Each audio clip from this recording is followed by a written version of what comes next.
اعوذ باللہ من الشیطان الرجیم بسم اللہ الرحمن الرحیم. عزیزان ایمان،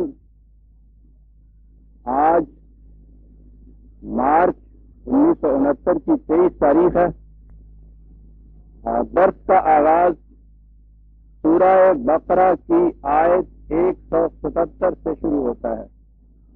2/177. سابقہ آیات میں حرام اور حلال کے متعلق تفصیلات سامنے لائی گئی تھی. یہ چیزیں دنیا کے تمام مذاہب میں ہیں. تفصیل میں اختلاف ہو سکتا ہے، لیکن حرام اور حلال پروہیبیشن کی چیزیں، اس قسم کی جزیات، یہ تمام مذاہب میں ہیں. تو یہاں سے یہ نظر آیا کہ یہ بھی وہ مشترکہ اقدار ہیں جو مذہب میں اور دین میں پائی جاتی ہے. یہ ٹھیک ہے کہ دین میں بھی جزیات ہوتی ہیں، لیکن جو ہی یہ جزیات اور یہ فروعات سامنے آئیں، قرآن کریم نے اسی ایک سانس میں یہ بتا دیا کہ مذہب اور دین میں فرق کیا ہوتا ہے. مذہب میں یہ جزیات و تفاصیل یہ مقصود بالذات ہو جاتی ہیں. ریچولز، رسومات، مظاہر، جن جن شکلوں کے اندر کسی ایک اصول کو سامنے لایا جاتا ہے، یہ مقصود بالذات ہوتی ہیں. دین میں یہ ایک عظیم مقصد کے حصول کا ذریعہ ہوتی ہے. اگر وہ مقصد سامنے نہیں، اگر یہ اس کے حصول کا ذریعہ نہیں بن رہی، تو وہی کھڑے ہو جانا پڑتا ہے یہ سوچنے کے لیے کہ کہیں کوئی غلطی ہو رہی ہے. یہ جو کچھ ہم کر رہے ہیں یہ کچھ مکینیکلی ہو رہا ہے، اس کا نتیجہ مرتب نہیں ہو رہا. یہ ساری لکڑیاں اکٹھی کی ہوئی ہیں ہم نے، خشک لکڑیاں ہیں، سردی بھی بہت ہے، لکڑیوں کے گرد بیٹھے بھی ہیں علاوہ تاپنے کے لیے. سردی کم نہیں ہو رہی، گرمی نہیں پہنچ رہی. دیکھنا پڑتا ہے کہ کمی کیا ہے. کمی کیا ہے؟ ماچس نہیں ہے کہ سوزے اندرون باقی نہیں ہے، لکڑیاں جل نہیں رہی. لکڑیاں مقصود بھی ذات نہیں ہیں، لکڑیاں حرارت حاصل کرنے کا ذریعہ ہیں. مذہب صرف خشک لکڑیوں کو کھڑا کر دیتا ہے، کہتا ہے کہ اس کے گرد آ کے بیٹھ جایا کرو، تمہاری سردی کم ہو جائے گی. کہا جاتا ہے کہ بیٹھتے ہیں سردی نہیں ہٹتی، کہتا بیٹھتے رہو، یہاں نہیں ہٹتی تو وہاں جا کے ہٹے گی، جہنم سے جا کے تو ہٹے گی. دین وہیں کھڑا کر دیتا کہ اگر سردی کم نہیں ہو رہی ہے تو کہیں کوئی غلطی ہو رہی ہے. سوچو کہاں غلطی ہو رہی ہے. اس کا معیار نتیجہ ہوتا ہے، اس کا ٹیسٹ پریگمیٹک ہوتا ہے. وہ کر کے بتاتا ہے، نتیجہ نکالتا ہے. یہ نتیجہ اس کے دعوے کی صداقت کا ثبوت بن جاتا ہے. یہ ہے دین. جو ہی قرآن نے پیچھے سے یہ جزیات، فروعات یا وہ چیزیں کہ جو مذاہب کے اندر مشترک ہوتی ہیں، جسے میں نے کہا کہ حلال و حرام کی چیز، وہ تو کہیں بھی آپ کسی مذہب میں دیکھیے تو ضرور بات یہ کہیں گے کہ یہ نہیں ہم کھا سکتے. یہ چیزیں دینے کے بعد فوراً وہ کہتا ہے، اور یہ عظیم آیت ہے قرآن کریم کی جو دین کو مذہب سے الگ کر کے بتاتی ہے. جیسا کہ میں کہا کرتا ہوں، مذہب کے سٹیج پہ یہ کھڑا ہوتا ہے دین، اور مذہب کے خلاف چیلنج دیتا ہے، اور وہ کہتا یہ ہے کہ لیسن البر ان تولوا وجوہکم قبل المشرق والمغرب. کہیں اسی کو نہ نیکی سمجھ لینا، یہی کشاد کی راہ نہ اپنے ذہن میں تم نے سمجھ لینا کہ مشرق کی طرف منہ کر لیا یا مغرب کی طرف منہ کر لیا. آپ دیکھتے ہیں کہ کتنا بڑا چیلنج ہے. یہ یوں نظر آتا ہے کہ جیسے کوئی ایک ایتھیسٹ کہہ رہا ہے ایک دہریہ یہ کہہ رہا ہے کہ کیا تم نے یہ رکھا ہے، یہ کیا آپ نمازیں پڑھتے رہتے ہو کے ساتھ یوں طرف قبلہ شریف کی اور یوں کھڑے ہو، یہ یعنی بظاہر یوں نظر آ رہا ہے. کتنی بڑی چیز ہے یہ، کتنا بڑا اعلان ہے مذہب کی اسٹیج پہ جو کھڑا ہو کے کہہ رہا ہے سامنے مذہب سے کہ لیس البر ان تولوا وجوہکم قبل المشرق والمغرب. مذہب میں سارا زور اس پہ دیا جاتا ہے رخ کس سمت کو ہے. یہ جزیات جو ہیں یہ اپنے اپنے جو ارکان جنہیں ہم کہتے ہیں وہ صحیح اندازے کے مطابق طے ہو رہے ہیں یا نہیں. ہاتھ کہاں بندھا ہے، کہاں تک اٹھ رہا ہے، پاؤں کے درمیان فاصلہ کتنا ہے، رکوع میں زاویہ کیا بنتا ہے، سجدے میں وہ پانچوں چیزیں زمین پہ ٹکتی ہیں یا نہیں. پھر اس سے ذرا اور آگے بڑھ جائیے، الفاظ صحیح مخرج سے نکل رہے ہیں یا نہیں. یہ ساری چیزیں ایک لفظ کے معنی نہیں سمجھے جاتے، مخرج سے صحیح نکلنے چاہیے. ٹھیک ہے تلفظ کا صحیح ہونا ضروری ہے زبان کے لیے، لیکن یہ ساری چیزیں تو اس لیے تھی کہ الفاظ کے کچھ معنی ہوتے ہیں، الفاظ تو پیٹر ہوتے ہیں معانی کے. اگر اس کے اندر یہی چیز نہیں ہے، صدف ہے بغیر گوہر کے، بادام ہے بغیر گریدے. نہایت ضروری ہے اس چھلکے کا ہونا، اندر وہ پرزرو رہتی ہے چیز، لیکن نہایت محکم مستحکم چھلکا، گری ہے نہیں اندر. یوں ہی یہ چیز سامنے آئی حلال و حرام کی. میں کہتا ہوں یہ کہتے ہیں صاحب قرآن کی ترتیب محرم نہیں ہے، تو ہی نواح ہے راز کا. ترتیب تو ایسی سمجھ میں آتی ہے کہ اس ترتیب سے وجد میں آتا ہے صاحب. کتاب لکھی ہے اس خدا نے، منتشر اشعار نہیں لکھے. غزل نہیں ہے کہ جس کا ایک شعر تو وصال کی لذتیں دیتا ہے، دوسرا فراق کے نوحے گا رہا ہے. یہاں سے وہاں تک ایک تسلسل اس کے اندر ہے. اور یہاں دیکھیے کہ نگاہ ادھر جاتی تھی کہ یہ وہی چیزیں ہیں جو مذاہب میں پائی جاتی ہیں، یہ نہ کھاؤ، یہ کھاؤ، یہ اس طرح سے کھاؤ. یہ کچھ یہاں تک ہم پہنچنے کے فوری بعد اگلی چیز آتی ہے لیس البر ان تولوا وجوہکم قبل المشرق والمغرب. کہیں اس فریب میں مبتلا نہ ہو جانا کہ مقصود بالذات یہ جزیات ہیں، یہ رسوم ہیں، یہ ارکان ہیں. مقصود بالذات وہ اصل مدعا، مقصد، منزل، نتیجہ ہے جس تک پہنچانے کا یہ ذریعہ ہے.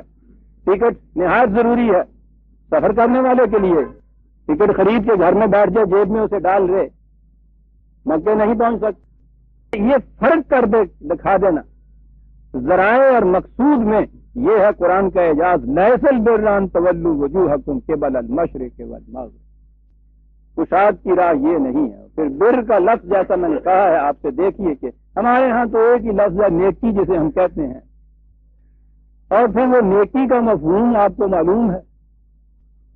پہلی نیکی تو وہ ہے جو ماں بچے کو جس سے ڈرایا کرتی، آئی نیکی، او آیا پاگ، ذرا اونچے اٹھتے ہیں تو اینی اللہ دی نیکی ہے کوئی، اور نیکی دیکھ دو کتنے کتنے تری جاتی ہے. اور آگے بڑھ جائیے تو صحیح معنی میں جسے آپ کہتے ہیں بڑا نیک آدمی، اور یہ آپ کو معلوم ہے پھر اس سے تصور کیسا سامنے آتا ہے. نیکی تو عربی کا لفظ بھی نہیں، بر ہے، وسطیں، کشاد، اور زندگی کی وسط ہی تو اصل شے ہے. دوسرا لفظ جس کے لیے آپ کے لیے خیر آتا ہے، جیسا میں نے کہا ہے خیر تو وہی ہے جس کا جو مادہ ہے اختیار کا، انسانی اختیارات کی وسط ہے. یہاں بر کہا ہے اس کو. زندگی کی کشاد کی راہ یہ نہیں ہے کہ تم ان رسومات کے الجھاؤ میں الجھ جاؤ. اگر صرف انہی میں الجھے رہو زندگی تو سمٹ جاتی ہے عزیزان مان ان کے اندر. آپ دیکھیں گے جتنے لوگ انہی چیزوں کو مقصود بذات سمجھے ہوئے ہیں، آپ دیکھتے ہیں وہ کتنے تنگ نظر ہوتے ہیں. گھٹن ہوتی ہے ان کے اندر، ضیق ہوتی ہے ان کے اندر، کشاد نہیں ہوتی ظرف کے اندر. ذرا آپ کے پاؤں میں ذرا فاصلہ کم ہو اور اس کے بعد دیکھیے کہ اس مسجد سے کس قسم کی پھر آپ کے خلاف وہ آوازیں اٹھتی ہیں، کفر تک جا کے منتج ہوتی ہیں. کئی نماز پڑھنے والے میرے ذہن میں ہے کہ انہوں نے مسجد میں جانا چھوڑ دیا. ایک عزیز ترین دوست کے سامنے تھے، مسجد میں وہ کھڑے، نماز پڑھنے کے لیے گئے، نماز میں کھڑے ہو گئے. جو ساتھ کھڑا تھا اس نے نیت توڑی، جھٹ سے نیچے بیٹھا. وہ پتلون ٹخنے سے ذرا نیچے تھی، وہ جلدی سے اس کو یوں لپیٹ کے اس پتلون کی بنائی نیکر، اور اس کے بعد پھر اللہ اکبر کے کھڑا ہو گیا. اپنے ذہن میں سمجھتا ہوگا پتہ نہیں کتنا تیر ماریا جناب. تیر وہ تھا کہ اس کے بعد وہ ہمارے دوست پھر مسجد میں نہیں گئے. وہ بر کہتا ہے. آپ دیکھیے کہ تنگ نظری کتنی پیدا ہوتی ہے جب آپ ان چیزوں کو الجھ کے انہیں کو مقصود بالذات بنا لیتے ہیں. ساری لڑائیاں آپ کی اس پہ ہو رہی ہیں کہ ہاتھ کہاں باندھنا چاہیے کہاں چھوڑنا چاہیے. صرف فٹوزل ہو رہے ہیں, مسجدوں پہ تالے پڑ رہے ہیں, پولیس میں رپورٹیں ہو رہی ہیں. کس بات کے اوپر صاحب؟ اس مسجد میں یہ آ گیا جس نے اللہ اکبر کے بعد کانوں تک رکوع میں جانے سے پہلے کانوں تک ہاتھ نہیں اٹھائے صاحب. نفرت, انتقام, تنگ نظری, تیر چشمی, یہ ساری چیزیں پیدا ہو جاتی ہیں. اس سے آپ نے دیکھا قرآن نے بر کا لفظ یہاں کیوں استعمال کیا ہے. زندگی کی وسعتیں, نگاہ میں کشادگیاں, وہ مذہب کی جزیات کی تنگ نائے میں گھر کے یہ چیزیں پیدا نہیں ہو سکتی. آزادی میں بہرے بے قرار ہے زندگی. تو زندگی کی وسعتیں چاہتے ہو تو پھر یہ نہ سمجھ لو کہ یہ چیزیں مقصود بالذات ہیں. جیسا میں کہا کرتا ہوں, یہ بھی نہ سمجھ لیجئے کہ ان کی اہمیت نہیں ہے. وہ جو میں ایک مثال دیا کرتا ہوں کہ فوج کے اندر سپاہی کے لیے تو یہ بھی دیکھا جاتا ہے کہ اس کے بوٹ کے تسمے صحیح طریقے کے اوپر بندھے ہوئے ہیں یا نہیں, اس کی پیٹی ٹھیک جگہ لگی ہوئی ہے یا نہیں. ڈسپلن کا یہ قاعدہ ہے. لیکن ڈسپلن تو ایک نظم کے اندر ہے. اس نظم سے باہر ہونے کے بعد جب وہ سپاہی فوج کا سپاہی نہیں, گاؤں میں چلا گیا, ریٹائر ہونے کے بعد وردی بھی گھر میں لے جائے, نہایت ٹھیک طریقے کے اوپر اسی طرح سے وہ بوٹ کے تسمے باندھے, پیٹی بھی وہاں رکھے اپنے, وہ اسی طرح سے استری کی ہوئی وہ پیٹی بھی ہو, وہ وردی بھی ہو. بندوق وہاں نہیں ہے تو چلو ڈنڈا ہی صحیح وہی ہاتھ میں لے لیا, اور اس کے بعد صبح اٹھ کے صبح گاؤں کی گلی کے اندر لیفٹ رائٹ کرتا ہوا وہ چلا آئے, اور یہ سمجھے کہ وہ جتنا کام فوج کے اندر کرتا تھا وہ سارا پورا ہو گیا ہے. اب دشمن ادھر کا رخ نہیں کر سکتا. لیسل بران تقوم وجہ قبل المشرق والمغرب. اہمیت تو اتنی ابھی وہ چیز آئے گی کہ جہاں کہیں تم ہو اپنا رخ کعبے کی طرف کرو. یہ بھی ایک طرف حکم ہے. یعنی مانا عجیب کتاب ہے یہ کہ کہیں اس نظم و ضبط و ڈسپلن کی اہمیت کم نہ ہو جائے. ابھی وہ حکم آتا ہے, کہیں اسی کو مقصود بالذات نہ سمجھ لو. اس کے ساتھ یہ بھی بتا دیا کہ یاد رکھو اتنی سی بات جو ہے یہی بر و تقویٰ کی, یہی کشاد, یہی وسط کی راہ نہیں ہے کہ یہ کچھ کرو. اب آگے بات آئی کہ وہ ہے پھر کیا. ٹھیک ہے, حلال و حرام کی تمیز بھی نہایت ضروری ہے. اصل شے کیا ہے؟ اب اس کے بعد دیکھیے وہ چیز آتی ہے. پہلی چیز تو اس کے اندر آتی ہے جسے آپ آئیڈیالوجی کہتے ہیں. قرآن اسے ایمان کہہ کر پکارتا ہے. وَلَٰكِنَّ الْبِرَّ, یہ پوری آیت میں یہ ایک پروگرام دیا گیا ہے. پہلے اس کا حصہ دیکھیے, وہ کہ جسے مکان کی بنیاد کہتے ہیں. قرآن کی روح سے اعمال کی عمارت کی بنیاد ایمان ہے. ہم ایمان کی بات بھی آج نہیں سمجھ سکتے. عام طور پہ اعتراض ہوتے ہیں, میرے پاس تو روز لوگ آتے رہتے ہیں, وہ نوجوان سچے بھی ہیں, کہتے ہیں صاحب ایک شخص خدا کو مانتا ہے, ایک شخص خدا کو تو نہیں مانتا لیکن تمام نیکی کے کام کرتا ہے, خیرات دیتا ہے, لوگوں کی بھلائی کے کام کرتا ہے. وہ دیکھیے گنگا رام نے ہسپتال بنا دیا, فلاں نے یہ کر دیا. تو یہ بتائیے کہ یہ نیکی ہے یا نہیں؟ اچھا جی, نیکی ہے تو بتائیے کہ وہ ایمان کہاں آیا پھر اس کے درمیان, وہ ہو یا نہ ہو. ٹھیک ہے, ایمان اگر یہی چیز ہے کہ ایک نے زبان سے کہہ دیا کہ خدا ہے, دوسرے نے کہہ دیا خدا نہیں ہے, اس سے تو کچھ فرق نہیں پڑتا. ان آیات میں میں آؤں گا تو آپ دیکھیں گے قرآن نے خود کہا ہے کہ ان لوگوں سے پوچھئے زمین و آسمان کو کس نے بنایا, کہیں گے خدا نے بنایا. پوچھئے کہ یہ باہر جتنی یہ قوتیں چل رہی ہیں فطر کی قوانین کی, یہ کس کی روح سے ہے, وہ کہیں گے خدا کی ہے. یعنی وہ یہاں پہ خدا کا اقرار کرتے چلے جاتے ہیں, اور اس کے بعد خدا انہی آیت میں قرآن کہتا ہے کہ ان سے پوچھو کہ پھر خدا پہ ایمان کیوں نہیں لاتے ہو. یعنی وہ جو ہم نے ترجمہ کر لیا نا کہ کہہ دینا کہ خدا ہے, یہ نہیں ہے. ایمان کچھ اس سے آگے چیز ہے, اور وہ ہے اصل و بنیاد. واقعی اس کے بغیر اوپر اٹھی ہوئی عمارت سے ہی چلتی نہیں ہے, اعمال ہمارے صالح نہیں ہوتے ہیں. یہ کیا چیز ہے؟ کوئی سائنٹسٹ اپنی لیبارٹری میں کسی فارمولے پہ عمل نہیں کر سکتا, کوئی نتیجہ نہیں مرتب کر سکتا. جب تک وہ سائنس کے بیسک اٹل اصولوں کی صداقت پر ایمان نہ رکھے. یہ ہے ایمان کے معنی. فارمولے پہ جو یقین ہے اس کا، وہ اسے لے جاتا ہے اس محکم مشقت کی طرف. کتنے دن کیوں نہ لگ جائیں اس کے لیے، وہ چلا جا رہا ہے. کہہ رہے ہیں دوسرے کے صاحب صبح سے شام تک تم لگے ہوئے ہو، اس میں تو کچھ نکلتا نہیں. وہ کہتا ہے کہ کہیں غلطی ہوئی ہے اس میں. یہ ہوگا، ہو کر رہے گا. میں کہیں غلطی کر رہا ہوں. بھئی کیسے کہہ رہے ہو کہ میں غلطی کر رہا ہوں؟ کہتے ہیں کہ یہ جو فارمولہ میرے پاس ہے اس کی صداقت پر مجھے یقین ہے. یہ فیتھ نہیں ہے، یہ کنوکشن ہے. اور یہی ایک یقین ہے جو اس کو لیے چلا جائے. بحر بے کنار سمندر، ہم میں سے جنہوں نے سمندر کو ساحل پہ دیکھا ہے، ہم تصور نہیں کر سکتے کہ اور آگے جا کے ساحل کہیں نظر ہی نہیں آتا. کوئی کنارہ سمندر کا نظر نہیں آتا. میلوں تک نگاہ دوڑائیے، ادھر دائیں بائیں آگے پیچھے کوئی کنارہ نہیں ہوتا. بالکل سمندر. اس میں چلا جا رہا ہے جہاز، اور آپ دیکھتے ہیں کہ جہاز ٹھیک سیدھا اس راستے پہ چل کے اپنی منزل مقصود پہ پہنچ جاتا ہے. کیا چیز ہوتی ہے؟ ایک کمپس، وہ جسے قطب نما کہتے ہیں. ایک آلہ اس کیپٹن کے سامنے ہوتا ہے لٹکا ہوا. وہ وہاں اپنی کیبن میں بیٹھا ہوا اس پہ نگاہ کیے ہوئے وہاں سے ڈائریکشن دیتا چلا جاتا ہے، ذرا دائیں کو ذرا بائیں کو، اور وہ یہ کرتا چلا جاتا ہے. اور وہ جہاز سیدھا ٹھیک منزل مقصود پہ پہنچ جاتا ہے. کس چیز پہ؟ اس اتنے سے آلے کی صحت پہ یقین ہے اس کا کہ یہ مجھے صحیح رہنمائی دے رہا ہے. وہ تو پھر بھی دور کی بات ہے. یہ ہمارے ہاں جو ہوائی جہاز اڑتا ہے، اوپر جانے کے بعد اس کے سامنے نہ لندن ہوتا ہے، نہ نیو یارک ہوتا ہے، نہ پیچھے لاہور ہوتا ہے. ایک جیسے فضائی ہوتا ہے، بے کنار فضا، جس میں سوال ہی نہیں ہے کہیں کسی باؤنڈری کا، کسی نشان کا. آپ دیکھتے ہیں کہ وہ کس طرح سے یہاں سے اڑتا ہے، ٹھیک وقت پر ٹھیک راستوں سے صحیح اپنی منزل پہ پہنچتا. کیا چیز ہے؟ اس کے پاس بھی ایک آلہ ہوتا ہے. یہی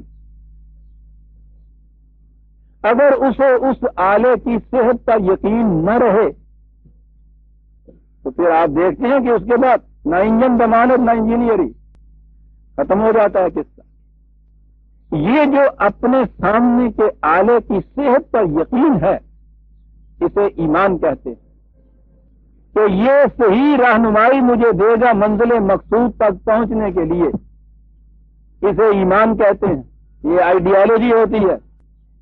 اس کی بنیاد یہ ہے کہ یہ جو ہدایت، رہنمائی، گائیڈنس مجھے مل رہی ہے، یہ مرغے بادل ماس کی گائیڈنس نہیں ہے کہ ابھی میں نے دیکھا تو اس نے رخ ادھر کیا ہوا تھا، 2 منٹ کے بعد دیکھتا ہوں تو ادھر رخ ہے. کیا ہوا؟ ہوا کے ساتھ اس کا رخ بدل رہا ہے. مجھے یہ جو گائیڈنس مل رہی ہے یہ مرغے باد نما نہیں ہے، ہوا کے ساتھ نہیں بدلے گا. یہ کبھی دھوکہ نہیں کرے گا. لا انفصام لہا فقد استمسک بالعروۃ الوثقی لا انفصام لہا. ایمان وہ محکم رسی ہے کہ جس نے اسے تھام لیا، یہ کبھی دھوکہ نہیں دے گی، کبھی ٹوٹے گی نہیں. یہ وہ کمپاس ہے اس کے سامنے کہ جو کبھی اس کو دھوکہ نہیں دے گی. اسے کہتے ہیں ایمان عزیزان ایمان، جسے آپ فطرت کے قوانین پر ایمان کہتے ہیں، جو بنیاد ہے تمام سائنٹیفک ڈسکوریز کی آپ کے ہاں. وہ کیا ہے کہ یہ قوانین جو ہیں اٹل ہیں، غیر متبدل ہیں، کبھی دھوکہ نہیں دیں گے. یہ ایمان ہے آپ کا اس بات کے اوپر کہ صبح سوئی گیس کو جب میں نے ماچس دکھائی، اوپر میں نے اس کے دیگچی رکھی، 5 منٹ کے اندر پانی کھولے گا. اس اطمینان سے آپ اس پہ وہ دیگچی رکھ کے اپنے کام میں مصروف ہو جاتے ہیں. ٹھیک 5 منٹ کے بعد دیکھتے ہیں پانی کھول رہا ہوتا ہے. اسے ایمان کہتے ہیں. قانون کے اٹل، غیر متبدل، یقینی ہونے کی کنوکشن جو ہے وہ ایمان ہوتی ہے. اس کے بغیر کسی عمل کے لیے آپ کا قدم اٹھ ہی نہیں سکتا. اور اگر آپ اٹھائیں گے پھر تو لائے کا حبت تو معلوم ہوں، کرتے جائیے یہ سارا کچھ. انگیٹھی بھی ہو آپ کے یہاں، دیگچی بھی رکھ دیجیے، پانی بھی ڈال دیجیے، یہ سارا کچھ ہو. کوئی گیس نہیں ہے اس کے اندر، لکڑیاں بھی رکھ دی ہیں، ماچس نہیں ہے آپ کے یہاں. یہ ہے، اسے اعمال کہتے ہیں. اب آپ نے دیکھا کہ اس کی اہمیت کتنی ہے اعمال کی. اس کنوکشن کے بغیر تو آپ ایک قدم آگے نہیں اٹھا سکتے. راستے بھولے ہوئے مسافر سے پوچھیے کہ شام کو تکان کے سوا اس کے حصے میں آتا کیا ہے. ہو سکتا ہے کہ وہ صبح کی نسبت شام کو منزل سے دگنا دور ہو. یہ ہے ایمان عزیزان ایمان. خدا کی رہنمائی پر یہ کنوکشن کہ یہ مجھے صحیح منزل تک پہنچا دے گی. جو پروگرام اس نے دیا ہے اس کے مطابق اگر میں کرتا جاؤں گا تو یہ نتیجہ مرتب ہو کر رہے گا. اٹل ہے لم فسام الہا. یہ دھوکہ نہیں دے سکتا. یہ کنوکشن ایمان کہلاتی. ایمان کیا ہے؟ سب سے بنیادی چیز جسے ہم اللہ کہتے ہیں. اللہ کے قوانین کے اٹل ہونے پر ایمان. ورنہ اگر اتنی سی چیز ہے کہ ایک نے کہا اللہ ہے دوسرے نے کہا نہیں ہے تو فرق ہی کچھ نہیں پڑتا. مذہب صرف اتنا منواتا ہے. دین یہ منواتا ہے خدا کے قوانین کی محکمیت پر کنوکشن، یقین محکم ایسا ہو کے رہے گا جیسا یہ کہہ رہا ہے. اور وہ جب وہ اللہ کہتا ہے تو اس کے معنی یہ ہوتے ہیں کہ انسانوں کے بنائے ہوئے قوانین غیر متبدل نہیں ہو سکتے. وہ اتنی سی چیز ہے کائنات خدا کی بنائی ہوئی، اس کے قوانین کو پرکھ کے دیکھ لو کتنے غیر متبدل ہیں. تمہاری زندگی کے اندر بھی جب اس نے قوانین دی ہیں اسی طرح سے وہ محکم اور غیر متبدل ہوں گے. یہ ہے جسے آپ خدا پر ایمان کہتے ہیں. خدا پہ ایمان اس کے معنی ہے اس کی وحی پہ ایمان، اس کی رہنمائی پر ایمان. یعنی صرف خدا پر ایمان جو ہے اور آگے وحی پر ایمان نہیں ہے. جو معنی چیز ہے وہ ایمان اس کی ضرورت اس لیے ہے کہ وحی پر، گائیڈنس پر، رہنمائی پر ایمان ہو. ورنہ برہم سماجیوں میں تو ایک دین نکالا تھا. خدا پر ایمان، خدا کی پوجا پاٹ کرنی ہے. معاملات زندگی کے دنیا میں اچھی اچھی باتیں جہاں کہیں تمہیں ملتی ہیں ان کو لے لیجیے. اب اچھی اچھی باتیں ان لوگوں کے نقطۂ نگاہ سے دیکھیے کہ جو ان کو اچھی سمجھتے ہیں. ذرا پھر اس مجموعے کو اکٹھا کر کے دیکھیے. ٹھگ کا بیٹا جب تک پہلا قتل نہ کر لے اس وقت تک وہ دیوی کے مندر میں جا نہیں سکتا. پہلے قتل کی جو غنیمت، وہ مال غنیمت ہوتا تھا لوٹ کا، اس کا 5واں حصہ لے کے مندر میں اس کو جانا ہوتا تھا. سب سے بڑی نیکی تھی. چل نہیں سکا برہم سماج. اٹل قوانین اس کے معنی ہے وہی کے معنی ہے وہ ذریعہ جس سے اس کے قوانین ہم تک منتشر ہوتے ہیں. اس کے لانے والے وہ طریقہ ہے کہ وہ رسول ان کو کہا جاتا ہے، میسنجر جو اس کے ہیں. ہر انسان کو براہ راست وہی نہیں مل سکتی. طریق یہ ہے، میں بتا چکا ہوا ہوں کیوں یہ ایسا طریقہ اختیار کیا گیا، اس کو دہرانے کی ضرورت نہیں ہے. بہرحال وہ جن کی وساطت سے وہ قوانین آتے تھے ان کے متعلق کیا ایمان. رسول غور کیجیے آپ، ایمان کے اجزاء کتنی اہمیت ہے، کہیں ان کو خدا نہ سمجھ لینا. یعنی رسول رسالت پر ایمان کے معنی یہ ہیں کہ وہ الوہیت کے درجے پہ نہیں ہے، وہ صرف میسنجر ہیں، ڈاکیے ہیں. خدا کا پیغام ہم تک پہنچاتے ہیں. دیکھتے ہیں درمیان میں یہ ساری یہ تو اس الوہیت کو پاک کرنے کے لیے یہ سارے ایمان دوسرے آتے ہیں. مذہب میں یہی وہ اجزاء، باقی جو ہے ان کو خدا بنا لیا جاتا ہے. دین میں صاف بات ہوتی چلی جاتی ہے. ایمان اللہ پر، اس کے معنی یہ ہے کہ اس کی وحی یا گائیڈنس کے اوپر ایمان. کہاں ملے گی یہ چیز؟ اس کی کتاب میں. کتاب پر ایمان. یہ جنہوں نے آ کے دی ہے تمہیں تو نہیں معلوم، یہ انہوں نے آ کے دی ہے. یہ کیا کہنے لگے؟ یہ پیغامبر، اس کا پیغام پہنچانے والے. مذہب کی دنیا میں یہ جو ملائکہ تھے انہی کو گاڈیسز بنایا تھا. دیوی اور دیوتا، خواہ وہ یونان کے بڑے بڑے فلاسفر تھے یا ہندوؤں کے ہاں کی جہالت، سب نے ان کو یہ جتنے بھی فطرت جسے وہ تکوینی قوتیں کہتے ہیں فطرت کی، انہیں دیوی دیوتا بنایا ہوا تھا. قرآن ان باطل عقائد کی نفی کرتا چلا جاتا ہے. ملائکہ فطرت کی قوتیں آدمی کے سامنے سے پر بسجود.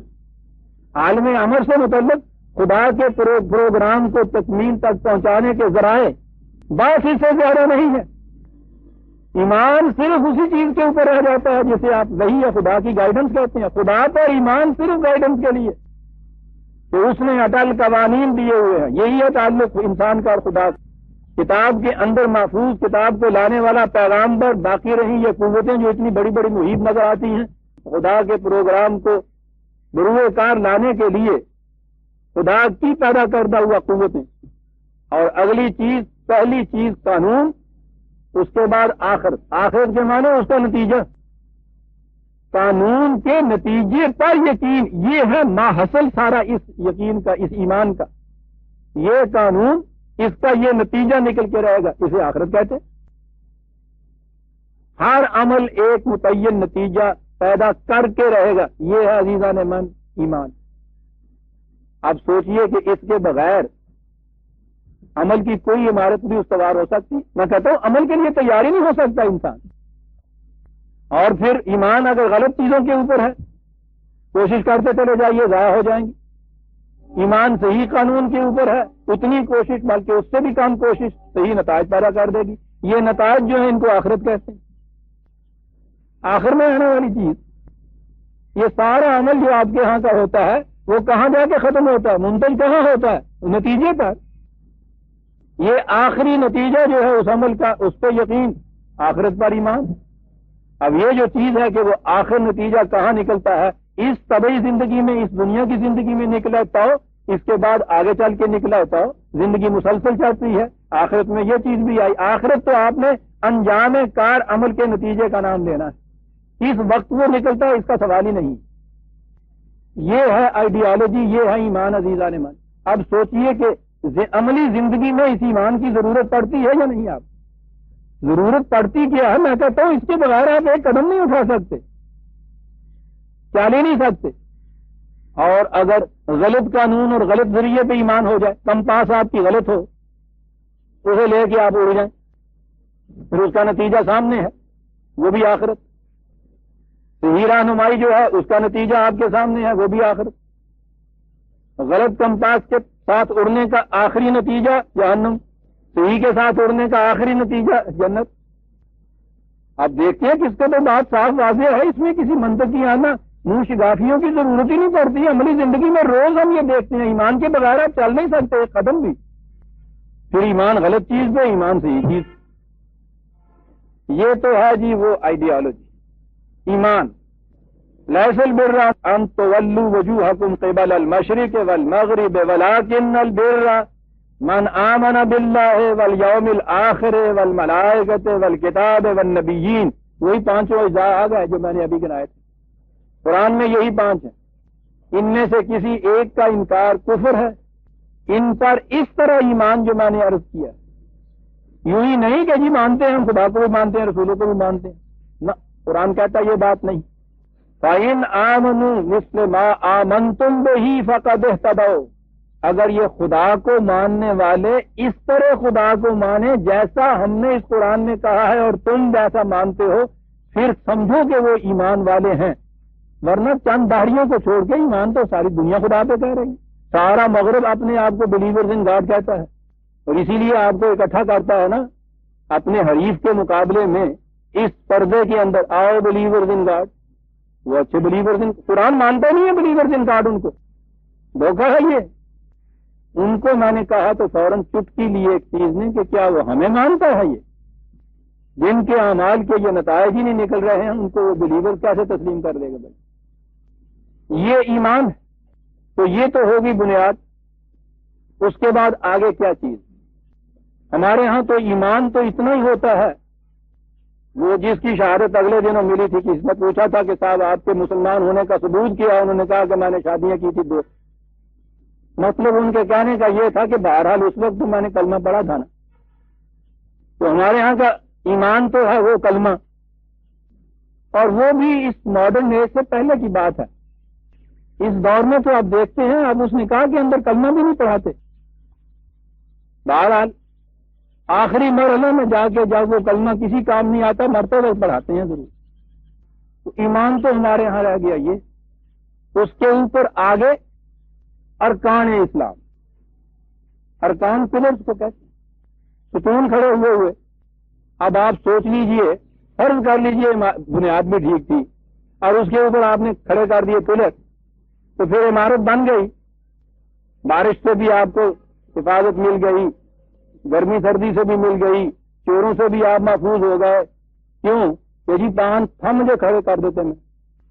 یہ ارکان کھڑے کرنے تھے اوپر کوئی عمارت بنانے کے لیے، چھت ڈالنے کے لیے، تو چھت وت کچھ نہیں۔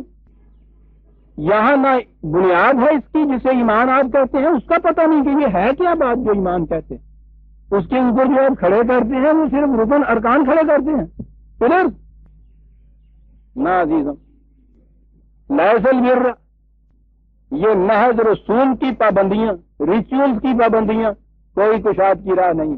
پہلی چیز کاٹ کے رکھ، کشاد کی راہ یہ بنیاد محکم خدا کے قوانین کی محکمیت پر یقین کامل کنوکشن کی طرح کہ اس کے مطابق میں نے یہ کچھ کیا تو یہ نتیجہ مرتب ہو کر رہے گا، یہ ہو گئی بنیاد۔ اب آگے آئی بات عمل کی، بر ہوتا کیا ہے؟ یہاں تک صرف یہ چیز ہے، بنیاد رکھی گئی ہے، کیا ہوتا ہے؟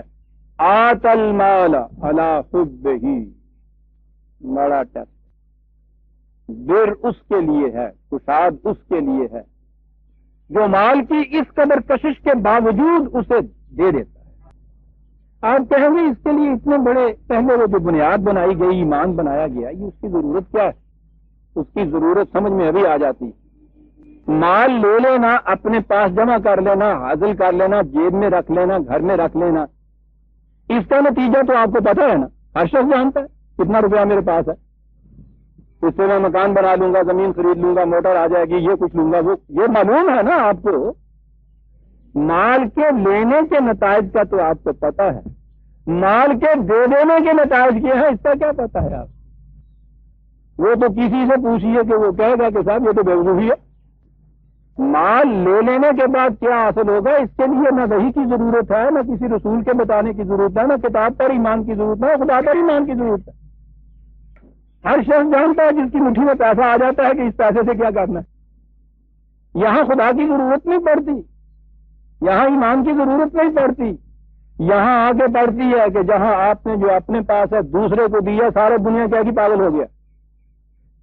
یہاں ضرورت پڑتی ہے اس بات کی کہ لے لینے کے نتائج تو میں بھی جانتا تھا، سب جانتے تھے، دے دینے سے کیا نتیجہ مرتب ہوتا ہے یہ صرف خدا کی رہنمائی بتا سکتی ہے۔ اس نے یہ چیز بتا دی کہ یاد رکھیے وَيُؤْتِ الْمَالَ لِيَتَزَكَّىٰ، مال لے لینے سے تمہارے جسم کی پرورش ہو جاتی ہے، تم بھی جانتے ہو، بچہ بھی جانتا ہے، دیوانہ بھی جانتا ہے اس چیز۔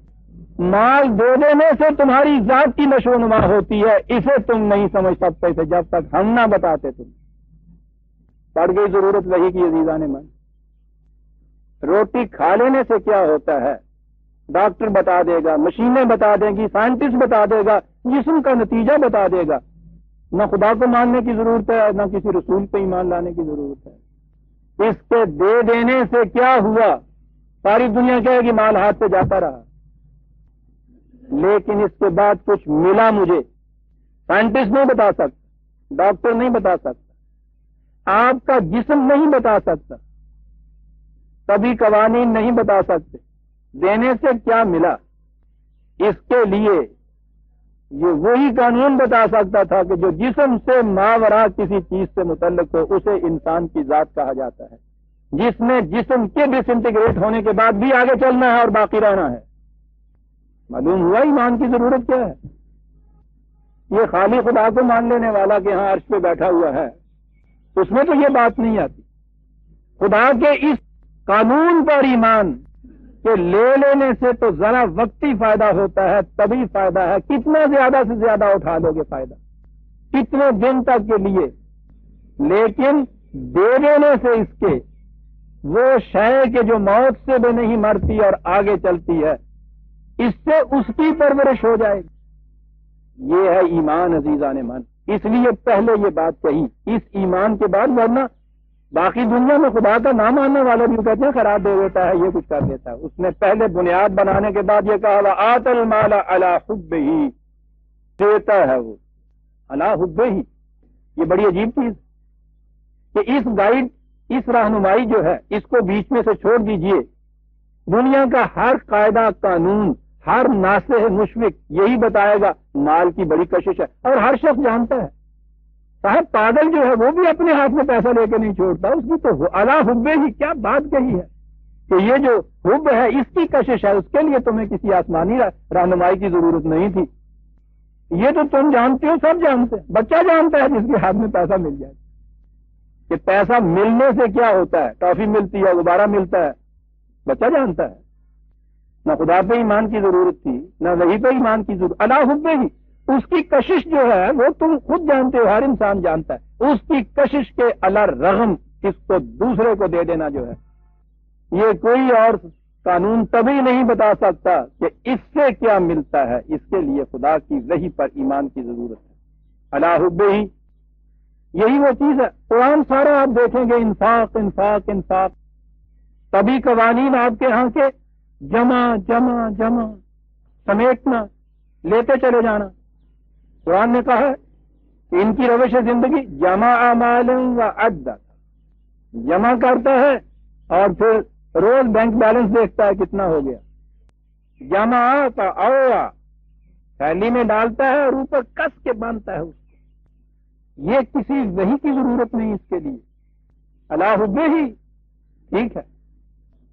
اور اس کے برعکس قرآن لفظ استعمال کرتا ہے اس اوڑا کے، یہ تو ہے نا، نیچے سے تو وہ تھیلی پہلے ہی وہ تلی ہوئی ہوتی ہے، بندھی ہوئی ہوتی ہے، جو ڈالے اس میں سے نکلتا نہیں، اوپر سے ایک منہ ہوتا ہے، اس کو منہ کو ڈالنے کے لیے کھولا جاتا ہے، پھر باندھ دیا جاتا ہے، اور اس نے اس کے لیے لفظ انفاق استعمال کیا سارے قرآن میں، جس کا ترجمہ ہم خرچ کرنا کہتے ہیں، یہ خرچ کرنا نہیں ہوتا، نفع کا کہتے ہیں اس قسم کی تھیلی کو، بندنی کو، کہ جس کے دونوں سرے کھلے ہوں، ادھر سے ڈالتے جائیے ادھر سے نکلتا چلا جائے۔ یہ جمع ہونے کی چیز نہیں ہے۔ دولت کے تو لفظی معنی ہے گردش میں رہنے والی چیز، جو ہی اس کی گردش رکی دولت نہیں رہتی وہ۔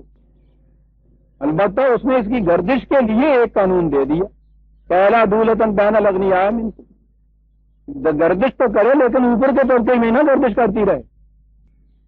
یہ تو سوال دوسرا آ گیا، انفاق کا لفظ ہے جس کے معنی ہے دونوں سرے جس بانسری کے کھلے ہوئے۔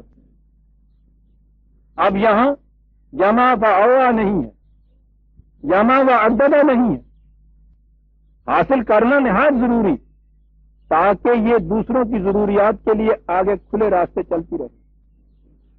آت المال علی حب، اسی لیے دوسری جگہ کہا 3/91 لن تنالوا البر حتی تنفقوا مما تحبون، وہی الفاظ، وہی بر ہے یہاں بھی، نہیں پہنچ سکتے تم کشاد کو، زندگی کی وسعتوں کو نہیں حاصل کر سکتے، لن تنالوا البر، تا وقت کہ تم وہ چیز جن کی سب سے زیادہ کشش ہے تمہارے اندر اس مال کی، مما تحبون، یہاں لفظ تم سے تو آیا ہے، اسے ایسے نہ تعوق کہ اسے اس طرح نہ حاصل کرو کہ ادھر سے حاصل کرو اور ادھر سے راستہ کھلا رکھو ضرورت کے لیے دوسروں کی چلتا رہے۔ اس کے بغیر بر حاصل نہیں ہو سکتا۔ نیکی اگر ترجمہ کرتے ہو تو پھر نیکی مل نہیں سکتی اس کے بغیر، عزیزان مان۔ اب اس کے بعد پھر نظام ہے علی حب ہی ذوی القربہ۔ اب یہ جو چیز آئی ہے یہ نظم و نسق کے لیے ہے کہ اگر یہ چیز تم نے، جب تک یہ نظام پورا نہیں آ جاتا کہ جس میں تمام افراد کی ذمہ داری پرورش کی، صلاحیتوں کی نشو و نما کی آپ کے نظام کے ماتحت ہو جاتی ہے، اجتماعی نظم و نسق کے تابع ہوتی ہے، اس وقت تک کے لیے یہ حکام یہ ہیں انفرادی طور پر اس کو شروع کر دو۔ ذوی القربہ، یوں تو معنی اس کے ہوتے ہیں رشتہ دار، لیکن لفظوں کو دیکھیے تو اس کے معنی ابتدا کرو اپنے ارد گرد، اپنے گھر کی دیوار دائیں اور بائیں کی یوں صبح اٹھ کے گرا دیجئے، ادھر اور ادھر کے 3 گھر ایک گھر بن گیا نا، یہ ہو گئے ذوی القربہ کے اندر آ گئے۔ یہ نظم و نسق کے لیے ہے، انفرادی طور پر یوں اس کو شروع کیا، پھر اس کے بعد آگے نگاہ دوڑائی، والیتامی، معاشرے میں جو تنہا رہ گئے، یہاں ذوی القربہ ہے کہ وہ تمہارے قریب ہیں، یہ تنہا نہیں ہے۔ پھر وہ آگے دیکھو کہ جس کے قرب بھی کوئی نہیں ہے اس کے قریبی بن جاؤ، یتیم نہ رہے۔ والمساکین، کل تک کام کاج کرتا تھا، ایک حادثہ گزرا، اس کی حرکت مبدل بسکون ہو گئی، ساکن ہو گئی، رک گئی چلتی ہوئی گاڑی اس کی، اٹھو ایک دھکا دے دو اس کو بھی، بیٹری کام نہیں کر رہی، ذرا سا دھکے دینے کی ضرورت ہے، تھوڑا سا پش کر دو گے چل پڑے گی گاڑی. یہ ہے مسکین کے لیے یہ کر دو. وابن السبیل کہاں تک جاتا ہے قرآن؟ دنیا جب یہ کہا کہ یہ اپنے ارد گرد اپنے یہ، تو نظر آیا کہ یہ بھی ایک گروہ بندی ہے. یہیں تک ہے یہ جو کچھ کہہ رہا ہے کہ جو اپنے ہیں تمہارے انہیں تک یہ چیز کرو. بات نہیں، تمہارے ہاں سے جو گزرنے والا ہے اس کو بھی دیکھو، اس کو اگر ضرورت ہے اس کو بھی لو. اب مسافر کے مقابلے میں ابن سبیل تو وہ کہتے ہی اس مسافر کو تھو جس کی کوئی ضرورت رک جائے اور وہ آ جائے تمہارے پاس. اپنے اور بیگانے اس میں سارے آ گئے. یہ بھی قریبی ہو گیا تمہارا جو راستے گزرتے ہوئے تمہارے ہاں سے گزر کے چلا گیا ہے. والسائلین کام کر رہا ہے، محنت کر رہا ہے، اس محنت کے محاصل سے ضرورت پوری نہیں ہوتی، کمی رہ جاتی ہے، اسے سائل کہتے ہیں. اس معاشرے میں تو اس سے تو کسی کو واسطہ نہیں ہے کہ اس کی ضرورت اتنے میں پوری ہوتی ہے یا نہیں جتنا ملتا ہے. یہاں تو یہ ہے نا کہ صاحب وہ ٹھیک ہے 3 روپے روز مقرر کیے، بڑے سے بڑا جو اپنے آپ کو آجر جو ہے وہ عادل کہتا ہے وہ یہ ہے کہ صاحب میں تو شام کو اس کا پسینہ خشک ہونے سے پہلے اس کی مزدوری دے دیتا ہوں. بھائی یہ بات ٹھیک ہے، 3 روپے مقرر کیے تھے، 3 روپے شام کو دیے، اس 3 روپے میں اس کے بچوں کے لیے آٹا آ سکتا ہے یا نہیں؟ وہ کہتا صاحب یہ تو میرا کام نہیں، یہ اس کا کام نہیں، یہ اس معاشرے میں کسی کا بھی کام نہیں کہ وہ یہ دیکھے. مبنی پر انصاف معاشرہ اسے کہا جاتا ہے جس میں یہ ویجز اس کو ملتی رہیں. ایک تو وہ ہے نا کہ دھاندلی سے یہی نہیں دیتے، روتا رہ رہا ہے مزدور. اچھا معاشرہ وہ گنا جاتا ہے جس میں یہ اچھا فرد وہ گنا جاتا ہے کہ صبح کو اس کے ساتھ بات طے کرے، شام کو یہ دے دے. اچھا معاشرہ وہ جس میں یہ کچھ جو ہے مل جائے. یہ جو دیا جاتا ہے اس سے اس کی ضروریات پوری ہو رہی ہیں یا نہیں؟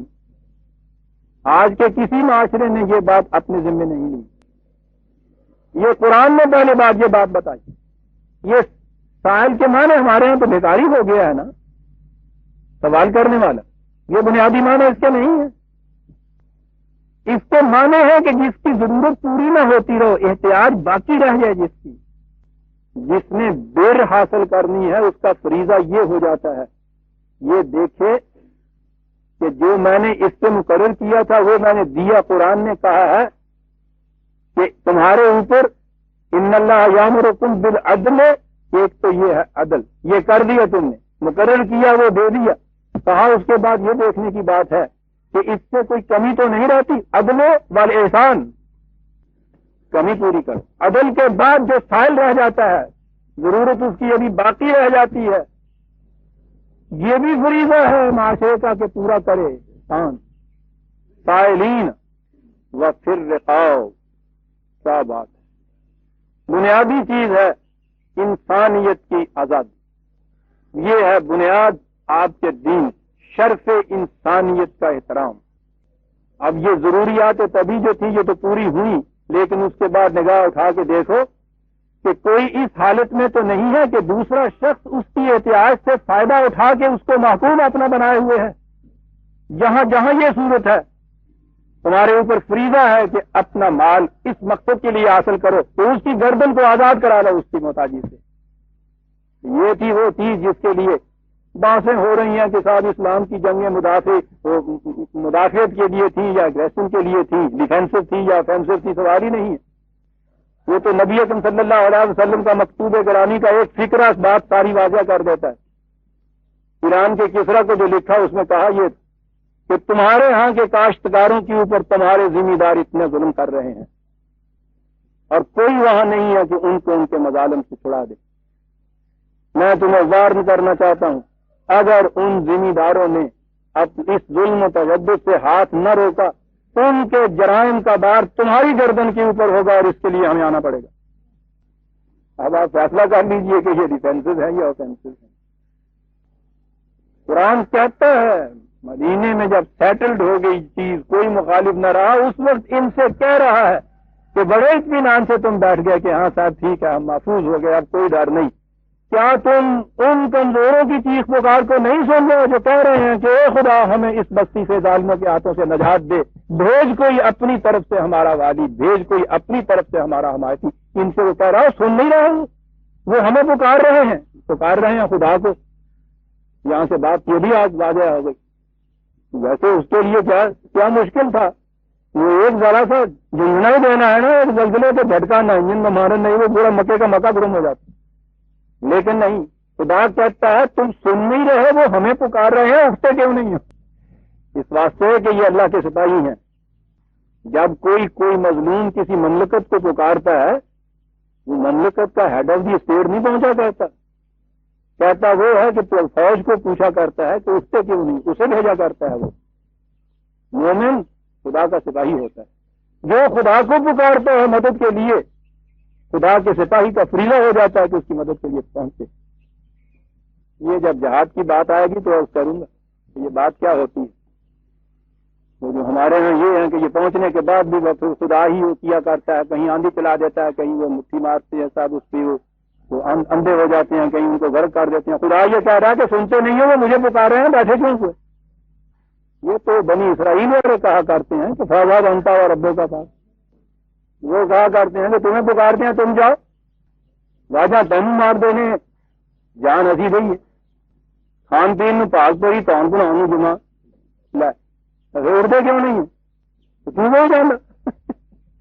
کیا بات ہے، دیکھتے ہیں ایک ایک فکرے میں باتیں کس طرح سے صاف کرتا چلا جاتا ہے۔ وہ ہمیں پکارتے ہیں، سنتے نہیں، اٹھتے کیوں نہیں؟ وفر رقاب، اتنی جامع چیز، یہ کسی کی گردن کا کسی کے پنجے میں ہونا، یہی نہیں ہے کہ سچ مچ کی رسی بنی ہوئی ہوتی ہے۔ اس کے لیے تو سینکڑوں چیزیں ہیں بے بنانے میں، اور سوچیے تو صحیح، دیکھیے ذرا تصور میں لا کے کس نوعیت کی رسیاں ہوتی ہیں جس میں گردنیں بندھی ہوئی ہوتی ہیں۔ وہ گردنیں بھی جو بظاہر بڑی اٹھی ہوئی نظر آتی ہیں، پتہ نہیں کس قسم کی غیر مری امپرسیپٹیبل رسیاں ہوتی ہیں جن میں بندھی ہوئی ہوتی ہیں۔ قرآن کی روح سے مومن کا مقصد یہ ہے کہ انسان کی گردن میں کسی نوعیت کی بھی کہیں کسی دوسرے کی رسی پڑی ہوئی ہے، اس رسی کو اتارے وہاں۔ وفر رقاب، یہ تو ایک آئٹم ہے اس کی، بر اقام الصلاۃ۔ اس کے لیے ضروری ہے ایک ایسے معاشرے کا قیام کہ جس میں افراد خود بخود قوانین خدابندی کا اتباع کرتے ہوئے اس کے پیچھے پیچھے چلتے چلے جائیں۔ اب وہ اپنے معاشرے سے آگے بڑھتا ہے۔ وآت الزکوٰۃ، نو انسانی کو نشو و نما باہم پہنچانے کا انتظام کرے۔ دیکھیے یہ بر کن کے حصے میں آ رہی، بنیادی طور پہ یہ دو چیزیں کہ والموفون بعہدہم اذا عاہدوا۔ دیکھیے عزیزان من، یہاں بڑی بنیادی اصولی چیزیں بیان ہو رہی ہیں۔ ان اصولی چیزوں میں یہ ایک چیز ہے کہ جب وہ کسی سے عہد کرتے ہیں تو عہد پورا کرتے ہیں۔ اس عہد کے اندر یہ انفرادی وعدے جو ہم کرتے ہیں وہ بھی آتے ہیں، اجتماعی ٹریٹیز جو ہوتی ہیں وہ بھی آتی ہیں، اور اصل میں تو اس میں ہر وہ چیز آتی ہے جو کسی سے آپ کہیں اور دوسرا آپ پہ اعتماد کر لے۔ یہ وعدہ اور ٹریٹی یا عہد ہوتا کیا ہے؟ اس وقت تو یہ بات لفظی ہوتی ہے کہ ہاں بھائی میں تمہارے لیے یہ کر دوں گا، یہ کہا ہے نا آپ نے۔ ان الفاظ کے نیچے بات کیا ہوتی ہے؟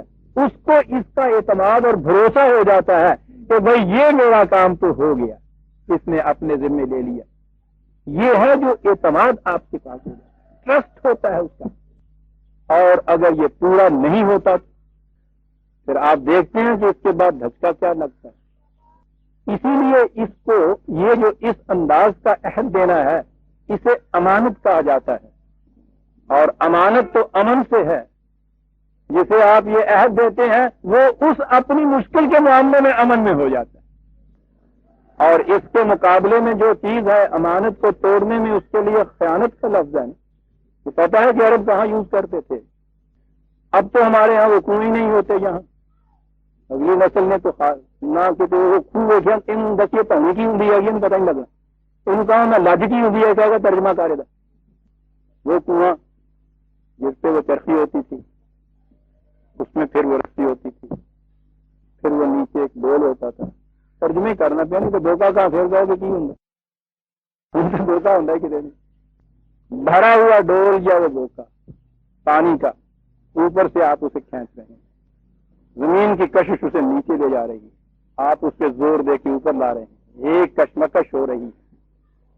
یہ سارا جو کچھ آپ کر رہے ہیں اس چیز کا بھروسہ ہے، اس رسی کے مضبوط ہونے کا بھروسہ ہے سارا، لیے چلے آ رہے ہیں آپ، اس امن میں ہے کہ بس 2-4 ہاتھ ہے ابھی، اور اس کے بعد یہ پانی کا بھرا ہوا ڈول میرے ہاتھ پہ آیا۔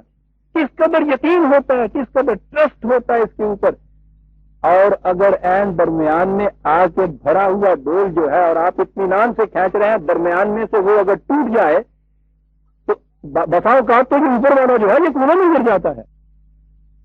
اس طرح سے تناؤ میں جو رسی ہو اور نیچے سے ڈول آ رہا ہو، درمیان میں آ کے جو یوں ٹوٹے عرب، اس کو خیانت کہتے ہیں، جسے آپ وعدہ دیتے ہیں، عہد دیتے ہیں، اور جب اس عہد کو آپ توڑتے ہیں تو پھر اس طرح نہ جڑی ٹول والی رسی ہے نا، خود اتنے کھلوتے ہوئے جی ٹوٹتی ہے۔ آپ نے دیکھا کہ اس عہد کی اہمیت کتنی ہے، قرآن کہاں لایا ہے، اقام الصلاۃ آتوا الزکوٰۃ کے اندر والموفون بعہدہم اذا عاہدوا، دار و مدار ہی میوچل ٹرسٹ پہ چلتا ہے عزیزان۔ یہ جسے آپ لاقانونیت کہتے ہیں ہوتا کیا ہے؟ میوچل ٹرسٹ اٹھ جاتا ہے۔ امن کے معنی کیا ہے؟ آپ نے ہاتھ اطمینان سے یہاں سے نکلتے ہیں، چلے جاتے ہیں، ادھر ادھر دائیں بائیں آپ کے انسان پھر رہے ہوتے ہیں، آپ کو کسی کی طرف سے کوئی خدشہ، کوئی خوف، کوئی بے اطمینانی نہیں ہوتی۔ بڑے میلے میں ہزاروں نامانوس آدمی، اجنبی لوگ جن کے اندر آپ پھر رہے ہیں، سورین آرکلی میں سے گزر جاتے ہیں، راتوں کی تنہائیوں میں آپ چلے جاتے ہیں، یہ سارا کچھ ہوتا ہے۔ کیا ہوتا ہے؟ آپ کو اعتماد ہے، ٹرسٹ ہے ایک دوسرے کے اوپر، اور اس کے بعد جب آپ کہتے ہیں کہ بھائی نہیں اب نہیں باہر نکل سکتے، یہ کیا بات ہوگی؟ وہی انسان ہیں جن کے اندر روز آپ پھر رہے تھے، اب ان پہ سے بھروسہ آپ کا اٹھ گیا کہ پتہ نہیں کون کس وقت خنجر گھونپ دے۔ انسانی زندگی اجتماعی زندگی ہے، یہ سوشل اینیمل ہے، اس میں مل جل کے رہنا ہے، مل جل کے تو رہ ہی سکتے ہیں آپ اعتماد اور بھروسے کی بنا پر۔ جو ہی آپ کا بھروسہ اٹھا، اعتماد اٹھا، ٹرسٹ ایک دوسرے سے اٹھا، باہر تو ایک طرف برادران عزیز، گھر کے اندر آدمی نہیں آپ رات کو سوچ سکتا اگر میاں بیوی کے اندر اعتماد اور بھروسہ باقی نہ رہے۔ یہ ہے موصون عہد۔ عہد کے معنی صرف وہ معاہدات اور ٹریٹیز ہی نہیں ہے، وہ بھی اس میں آتی ہیں جیسا میں نے کہا ہے، لیکن یہ تو قدم قدم کے اوپر باہمی اعتماد اور بھروسے اور ٹرسٹ اور کانفیڈنس کی چیز ہے، بڑی چیز ہے یہ ہے دیر کی راہیں۔ بات میں یہ کہہ رہا تھا، سوچ دیکھ رہے ہیں نیکیاں، اگر ترجمہ نیکی کرنا ہے تو ان کی نیکیاں ہیں، مال کو اس کی محبت کے باوجود دوسروں کی ضروریات کے لیے کھلا رکھنے والا، اس میں اپنے اور بیگانے کی کوئی تمیز نہیں کرنی۔ پھر اس کے بعد وہ قریبی ہو، تنہا رہ گیا ہو، کاروبار چلتا ہوا رک گیا ہو، ضرورت پوری نہ ہوتی ہو، اور کسی قسم کی دوسری کے غلامی کے اندر، یہ جو چیز ہے اس کے لیے اقام الصلاۃ انفرادی چیز نہیں، انفرادی طور پہ تو اس وقت میں نے عرض کیا جائے گا جب تک یہ نظام نہیں پورا ہوتا۔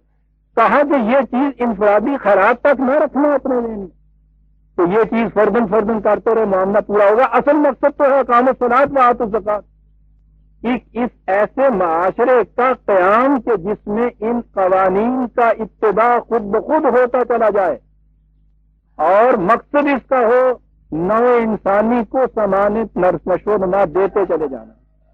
اس کے لیے ضروری چیز ہے باہمی اعتماد کا ہونا، ٹرسٹ کا ہونا۔ اس لیے والموفون بعہدہم اذا عاہدوا، یہ ہو گیا نظام، یہاں ہو گیا۔ اب اس نظام کا ٹکراؤ ضروری ہے، مفاد پرست گروہ، خواہ وہ اس ملک کے اندر ہو یا ملک کے باہر ہو، ان کے ساتھ تو ٹکراؤ ہوگا۔ اس ٹکراؤ کے زمانے میں اب یہ دیکھیے، تقیہ جو فقیرانہ مذہب نہیں، ابلہ مسجد کا بھی مذہب نہیں، یہ مجاہدین کا دین ہے۔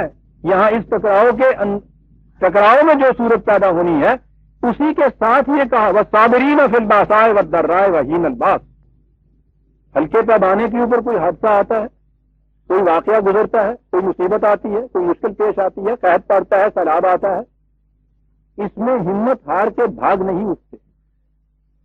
والصابرین، تو پھر وہ تو میں نے کہا ہے نا کہ اگر آپ اپنے یہاں اس کو لیں گے اردو یا پنجابی میں صبر، اس کے تو معنی ہوں گے ہاتھ پہ ہاتھ رکھ کے وہ بیٹھ جانے والا بھی، سوائے صبر کا چارہ ہی کوئی نہیں ہے، یعنی چارہ چنگا ہے۔ بے چارگی کا نام یہ رکھ کے اور اس کے بعد کہنا اس کے سوائے کوئی چارہ نہیں ہے، گویا گوری یہ بھی ایک چارہ ہے جی نہیں۔ اس کے معنی ہے استقامت سے، استقلال سے، ہمت سے برداشت کرنے والا ذرا دو ہمتی یا بزدلی اس کے اندر نہ آئے، جم کے کھڑے ہو جانے والا، اسے کہتے ہیں صابر۔ معاشرے کے اندر کوئی اس قسم کا ہنگامی حادثہ ہو یا باہر سے اس چیز کو توڑنے کے لیے کسی قسم کی کوئی چیز ایسی آئے، جنگ ہو جائے کسی کے ساتھ، ان معاملات میں ہمت سے، استقلال سے جم کے کھڑے ہو جانے والے۔ آگے عجیب چیز آئی، یہ پوچھتے نا تم کہ مومن کون ہوتا ہے، یہ پوچھتے تھے تم کہ پھر اس کے ایمان کی صداقت کا ثبوت کیا ہوتا ہے، یہی سوالات تھے نا تمہارے دل میں۔ ہم نے بتا دیا کہ یہ محض رسومات کو ادا کر لینے والا، محض زبان سے چند کلمات کہہ دینے والا، نہ یہ مومن ہے، نہ وہ عمل ہے، نہ وہ بر ہے، نہ یہ تقویٰ ہے۔ وہ چیزیں یہ ہیں جو کہیں ہیں۔ یہ سارا کچھ کہنے کے بعد کہا اولئک الذین صدقوا، یہ ہیں جو اپنے دعوی ایمان کو سچ کر کے دکھاتے ہیں۔ دیکھا آپ نے، نتائج دلیل بن گئے دعوے کی صداقت کا۔ یہ چیزیں اگر نہیں ہیں تو ایمان کا فائدہ کچھ نہیں ہے اگر وہ عمل کے اندر اس کا اظہار نہیں ہوتا۔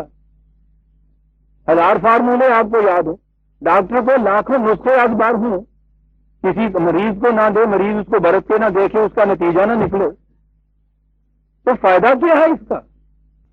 وہ تو فقیہ شہر قارو ہے، لغت ہے حجازی کا، وہ ہے قارو سے۔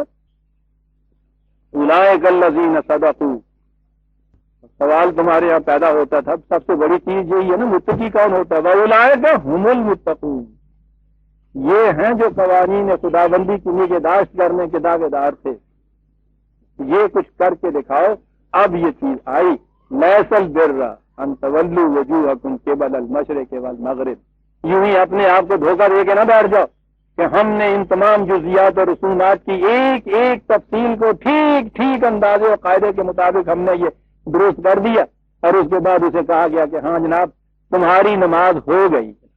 اوے تیری نماز نہیں ہوئی ہوئے، وہاں سے للکار آتی ہے سر۔ اچھا جی، تو کم کے کھلو جانا ہے جی، وہ کیوں نہیں ہوئی آگی؟ میں دیکھیا سی تیرے انگوٹھے جو سن وہ کنا کی لائن نہیں انہیں چھویا ہے، تھلو نہیں آؤں آ گیا۔ ٹھیک ہے جی، پھر مڑ کے پاس انہیں آؤں کر گل ہوئی نا، یا منظور ہو گئی، تو پہلا کی نہیں سی ہوا جڑا ہوں ہو گیا، یہی جو کہتا ہو گئی منظور نہیں۔ عزیزان مان، پہلے نہیں ہوئی تھی تو اس کے معنی یہ تھے کہ وہ نتیجہ نہیں نکلا جو اس نماز سے نکلنا چاہیے تھا۔ تمہیں بتانا پڑے گا کیا نہیں ہوا، کیوں نہیں میری نماز قبول ہوئی، تمہیں کیسے پتا چل گیا؟ مجھے سمجھاؤ کیسے نہیں ہوئی۔ اب جو تم نے کہا یہ کرو، تو اب اس کے بعد بتاؤ کہ یہ کیسے ہو گئی ہے، تمہارے بارے ثبوت تمہارے ذمہ ہے۔ وقتا اولئک الذین صدقوا، یہ ہیں جنہوں نے اس دعوے کے ثبوت میں کی صداقت میں ثبوت بہم پہنچا دیا ہے کہ ہو گئی نماز قبول۔ یہ ہے عزیزان من، نظر کی دنیا میں انسان خود فریبی میں مبتلا رہتا ہے۔ چند الفاظ دہرائے، چند حرکات و سکنات جو ہیں ان کو بجا لایا، مطمئن ہو گیا کہ جو میرے ذمہ جو کچھ تھا وہ ہو گیا، بس۔ اس کے لیے کوئی ٹیسٹ نہیں، کوئی کسوٹی نہیں، اس کے پاس کوئی میزان نہیں۔ دین میں ہر عمل کی میزان ہے، تلتا ہے، ہر آن اس کے نتائج مرتب ہو کے سامنے آتے چلے جاتے ہیں۔ جب نتیجہ مرتب نہیں ہوتا تو کھڑے ہو کے سوچنا پڑتا ہے اس ڈاکٹر کو کہ یہ دوائیاں جو میں نے دی تھی اس سے بخار نہیں اترا، کم نہیں ہوا، یا تشخیص میں غلطی ہے، یا نسخے میں غلطی ہے، یا دوائی صحیح نہیں پہنچی۔ یقینی بات ہے۔ اور اگر وہ ڈاکٹر صاحب وہ ہوں تو نمبر ہی اتارے پھرتے ہوں آگے، 1 گھنٹہ 300 مریض، پرچی ایتھے گل کمپاؤنڈر نال کردا پیا، قلم رجسٹر تے لگتی پی ہے، وہ کہتا جی کچھ نہیں ہو جائے گا، چل بھائی وہ جی وہ پیڑ ہوں گی ہٹ جائے گی۔ نہیں عزیزان من، اسے تو کھڑے ہو کے سوچنا پڑے گا کہاں نقص رہ گیا، اس لیے کہ اس کے اس دعوے کی جو دلیل تھی کہ اس نسخے سے اسے آرام ہو جائے گا، اس کی صداقت کی دلیل یہ تھا کہ اسے آرام ہو۔ دین اس طرح سے اپنے دعاوی کی صداقت کے ثبوت مہیا کرتا ہے، اولئک ھم المتقون۔ اور یہ چیز تو تھی جو کہی بیرونی خطرات کے مقابلے میں اس قدر مدافعت۔ اب اس کے بعد یہ جو اندرونی آپ کے یہاں کا دائرہ ہے، اس میں اس کے بعد وہ آیا۔ سب سے پہلی چیز جس کے لیے قرآن اہمیت دیتا ہے، انسان کی جان کی قیمت. انسانی زندگی اس کے نزدیک بڑی گراں بہا متاع. انسانی زندگی بڑی گراں بہا متاع ہے. قرآن اس کو بڑی اہمیت اٹیچ کرتا ہے. یہ کیوں اتنی اہمیت اسے دیتا ہے؟ اس لیے اہمیت دیتا ہے کہ مقصد ہے اس کا انسانی ذات یا اس کے نفس یا اس کی خودی یا اس کی پرسنالٹی کی ڈیولپمنٹ، اور زندگی کی اس سطح پہ جہاں تک یہ ایولیوشن سے پہنچی ہے، انسانی ذات کی نشو و نما اس کے جسم کے اندر رہتے ہوئے ہو سکتی ہے. یہ ذریعہ ہے اس کی نشو و نما کا. تو قرآن اس ذریعے کو اتنی اہمیت دیتا ہے، اور یہی وجہ ہے جب یہ بات سمجھ میں آ گئی کہ یہ ذریعہ ہے، تو ذریعہ تو بڑا اہم ہوتا ہے نا. سفر پہ جانے والے کے لیے اس کا گھوڑا، سپاہی کے لیے اس کی بندوق، بڑی اہم چیزیں ہیں. یہ جسم انسانی ذات کی نشو و نما کے لیے ضروری ہے. لیکن قرآن پھر اس کو مقصود بالذات نہیں کہتا، اس کو ذریعہ کہتا ہے. جب کبھی اس مقصد میں انسانی ذات کی نشو و نما میں اور اس میں ٹکراؤ پیدا ہو جائے اور یہ اس نشو و نما کے راستے میں سد راہ بن کے کھڑی ہو جائے، اس وقت وہ کہتا ہے کہ جان کا دے دینا جو ہے یہ ہے نیکی کی راہ. ہے کبھی جان اور کبھی تسلیم جہاں ہے زندگی. پرزرویشن آف سیلف نہایت ضروری ہے. کاہے کے لیے؟ ذات کی نشو و نما کے لیے. اور اگر یہی اس کے راستے میں آ کے کھڑا ہو جاتا ہے تو وہاں وہ کہتا ہے کہ پھر اب اس کا دے دینا جو ہے یہ ضروری ہو گیا. انسانی جان کی، انسانی زندگی کی بڑی اہمیت ہے، بات میں یہ کہہ رہا تھا. اور وہ اہمیت اتنی ہے 5/32، 5/32، بڑی اہمیت. اتنی اہمیت، من قتل نفسا بغیر نفس او فساد فی الارض فکأنما قتل الناس جمیعا. یاد رکھو، جس نے کسی ایک کی زندگی ناحق لے لی، وجوز اس کے کہ وہ میں آگے بتاؤں گا حق کے اوپر، یعنی عدل و انصاف کا تقاضا یہاں ہو. جس نے کسی ایک جان کو تلف کر دیا ناحق، کہا یوں سمجھو گویا اس نے پوری نو انسانی کو ہلاک کر دیا. اہمیت آپ دیکھتے ہیں. ومن احیاها فکأنما احیا الناس جمیعا. جس نے کسی ایک جان کو بچا لیا، یوں سمجھو جیسے اس نے پوری انسانیت کو بچا لیا. آپ دیکھتے ہیں کہ کتنی اہمیت قرآن نے دی ہے اس کو. اسی کے پیش نظر اس نے کہا کہ یا ایھا الذین آمنوا کتب علیکم القصاص فی القتل. معاشرے میں امن برقرار رکھنے کے لیے جان کی حفاظت نہایت ضروری ہے. جان کی حفاظت، ٹھیک ہے، میرا فریضہ ہے میں اپنی جان کی حفاظت کروں، آپ کا فریضہ ہے آپ اپنی جان کی حفاظت کریں. لیکن اجتماعی زندگی کے اندر ایک فرد تو پورا انتظام اہتمام نہیں کر سکتا اپنی حفاظت کا، یہ تو پورے معاشرے کا کام ہوتا ہے. اس لیے اس نے یہ کہا کہ یاد رکھو، اگر کہیں اس قسم کی لاقانونیت آ جائے یا کوئی شخص قانون کو اپنے ہاتھ میں لے کے کسی دوسرے کی جان لے لیتا ہے، زندگی تلف کرتا ہے، یہ ہے قرآن عزیزان مان. یہاں اس مقتول یا مقتول کے وارثوں کے متعلق نہیں ہے تو جاؤ اس کا انتقام لیتے پھرو، تم اپنی حفاظت آپ کرو، عزیز کریے، یہ بات نہیں. یا ایھا الذین آمنوا کتب علیکم القصاص. اے ایمان والی جماعت کے معاشرے، یہ معاشرے کا فریضہ ہے کہ جہاں کہیں کوئی واردات اس قسم کی ہو کہ کسی کی جان ناحق تلف ہو گئی ہے، معاشرے کا فریضہ ہے یہ. اب یہاں لفظ قصاص آیا، عام طور پہ اس کا ترجمہ کیا کرتے ہیں اس کا جان لے لینا، اس کو سزا دے دینا. اس کے معنی ہوتے ہیں ملزم کا یا مجرم کا اس طرح سے پیچھا کرنا کہ اس کو آخر میں جا کے پکڑ لیا جائے. قصہ کے معنی ہوتا ہے کسی کے پیچھے پیچھے چلنا. تم کہنے تو جا کتوں سے کر جائیں گا تم. ہر مجرم کے متعلق معاشرہ اٹھ کے یہ کہے گا کہ تم اب کہاں جا سکتے، کہیں نہیں جا سکتے تم. قصاص اسے کہتے ہیں برادران نے. یہ جو اب بھی ہمارے ہاں ادھر منٹ گنڈی لال پور کے ضلع میں تو جو کھوجی ہنڈے آ گئے نا، خوراک کڈن والے، وہ اربوں کے زمانے کا قصاص ہوتا تھا. معاشرے پورے کی ذمہ داری ہے یہ کہ وہ کھرا نپے پہلا ملزم پکڑے وہاں جا کے اس کو پھر یہاں جس بیچارے کا کوئی مر جاتا ہے، وہ مرنے والے جو وہ تو مر گیا، یہ جو زندہ ہوتے ہیں ان پہ زندگی حرام ہو جاتی ہے بعد میں، اس مرنے والے کی کمی کی وجہ سے ہی صرف نہیں، یہ جو قانون کا تقاضا ہے کہ یہ جو اس کے بعد وہ قاتل ہیں یا اس کے ساتھ اور حمایتی ہیں ان کو گرفتار کرانا، ان کو عدالت میں لے جانا، ان سے پھر وہ سزا دلوانا، یہ سارا کچھ یہ جو اس کے بعد رہ جاتے ہیں ان کے لیے وبال جان ہو جاتا ہے۔ اور یہ تو پتہ ہے ان عدل لینے والوں کو کہ وبال جان کتنا پھر یہ ہوتا ہے۔ مراسی میں کار چوری ہو گئی، پولیس آ بیٹھی، انہیں کیا لکھاوا کی گیا تیرا؟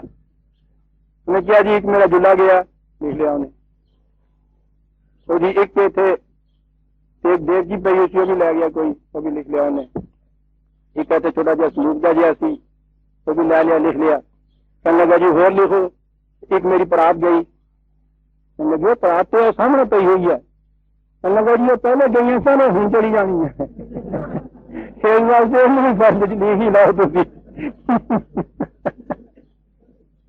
جہاں مار جانا وہ جی پرات رہ جاتی ہے وہ پھر کے ساتھ ہی تر جاتی ہے، اس پرات لبن جانی ہوئی ہے ملزم۔ قرآن عزیز نے مان یا ایھا الذین آمنوا کتب علیکم القصاص، اور یہ اس کی ذمہ داری نہیں ہے، یہ اسی کا فریضہ نہیں ہے جس کا کیا ہے، سوال نہیں ہے، تمہارا معاشرے کا یہ فریضہ تھا کہ تم ہر فرد معاشرہ کی جان اور مال کی حفاظت کرتے، اگر ایک فرد کی جان گئی ہے تو اس میں تم اپنے فریضے کی ادائیگی میں تم سے کوتاہی ہوئی ہے، تمہارا فرض ہے کہ اٹھ کے اس کوتاہی کو پورا کرو۔ یہ جس کا یہ جاتا ہے اس کے لیے تو 17/33 صاحب قرآن کے قوانین جو ہیں ان کی فہرست بنائی، فہرست کا سوال نہیں ہے برادران عزیز، اصول ایسے دیتا ہے، میں کہتا ہوں یہ اتنا سا اصول جو ہے کتب علیکم القصاص، آپ دیکھتے ہیں اس کے نیچے جو آپ کے یہاں پھر قانون کا ضابطہ بنے گا وہ بنے گا کیا؟ مقتول یا اس کے وارثوں کو، مظلوم کو تو یہ کہا ہی نہ، مظلوم کے متعلق کیا کہا ہے 17/33 وَلَا تَقْتُلُوا النَّفْسَ الَّتِي حَرَّمَ اللَّهُ إِلَّا بِالْحَقِّ، انسانی زندگی کے جسے خدا نے واجب الاحترام قرار دیا ہے اسے کہیں ضائع نہ کرو، بجوز اس کے کہ اسی کے قانون کا تقاضا ہو کہ ایسا کیا جائے۔ وَمَنْ قُتِلَ مَظْلُومًا، جو ظلم سے مارا گیا، دیکھیے پہلے بالحق کہا گیا، ہر مارے جانے والے کے متعلق نہیں ہے، قاتل کو سزائے موت ملتی ہے تو وہ اس کا قتل جو ہے بالحق ہے۔ من قتل مظلوما فقد جعلنا لولیہ سلطانا، تو اس کا جو وارث رہ گیا ہے وہ یہ نہ کہے سمجھے کہ میرے ہاں کا تو ایک فرد تھا وہ چلا گیا اور میں تو لاوارث رہ گیا، میری کون سنے گا؟ کہا ہم نے اس کے لیے تقویت کا موجب اس معاشرے کو بنایا ہے، یہ اس مظلوم کے وارثوں کا جو وہ اب تنہا رہ گئے ہیں، ہم نے تمہیں اس کے لیے سلطان کیا بات کیا گیا قرآن، اتھارٹی، پاور، بظاہر تو وہ ایسا ہے نا کہ جس کی بیچارے کے پاس اب وہ لاوارث رہ گیا ہے، پاور کوئی نہیں رہی، باں کوئی نہیں رہی ہیں، ادیاں ٹوٹ گئی ہیں، وہ کہنے لگا ڈرنا۔ یہ سارا معاشرہ جو ہے اس لیے ہم نے اس معاشرے کو قائم رکھا ہے کہ وہ تیرا حمایتی بنے، انہ کان منصورا، لوگ سمجھتے تھے کہ ان کا کوئی ہے نہیں، انہیں معلوم ہونا چاہیے کہ ہم ہیں اس کے، اس کو نصرت اور حمایت اور تائید اور قوت ہماری طرف سے پہنچے گی۔ یا ایھا الذین آمنوا کتب علیکم القصاص فی القتل، اور اس کے بعد ایک عدم کی مساوات کا ایک اصول بیان کیا ہے، اگلے لفظ الحر بالحر والعبد بالعبد والانثى بالانثى، اب اس کا ترجمہ تو یہ ہے اور یہی مفہوم غلط لیا جاتا ہے، آزاد کے بدلے میں آزاد، غلام کے بدلے میں غلام، عورت کے بدلے میں عورت۔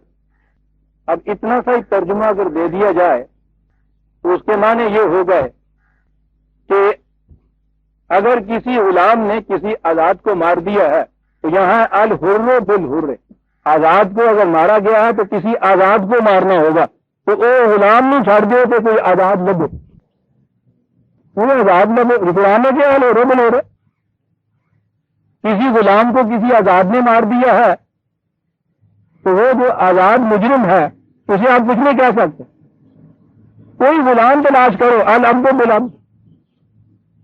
اور اگر کسی مرد نے کسی عورت کو مار دیا ہے، مرد تو بھائی لگ ہی نہیں سکتا ہے، والانثى بالانثى، عورت مرد کو نکاح دینا ہے. تو میں تو کوئی نہیں کیتا، خدا نے کیا ہے والانثى بالانثى. مقتول جو عورت ہوئی، عزیزان ایمان آپ دیکھتے ہیں کہ یوں ترجمہ کرنے سے بات کہاں پہنچ. وہ تو اتنا عظیم اصول اس نے یہ دیا ہے، یہ مساوات کا اصول جو ہے کہ اس میں کسی قسم کی روح رعایت کا سوال نہیں ہے.